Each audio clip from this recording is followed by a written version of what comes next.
Hi, I'm Tom with Angelo Dent Removal. Today we're going to be fixing a 2013 Ford Explorer. It's got about a 4-inch dent.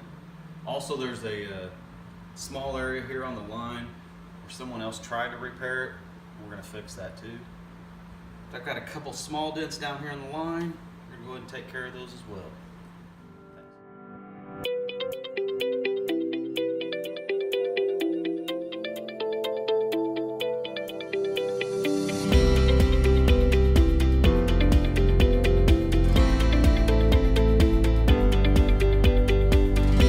Got the 4-inch crease back in shape.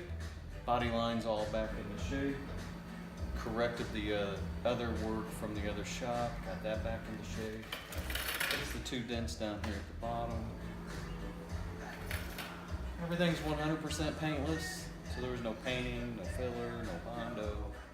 All this stayed 100% original. Angelo Dent Removal would like to thank you for watching the video. Another flawless repair like it was never there. Please subscribe to my YouTube channel and give us a thumbs up.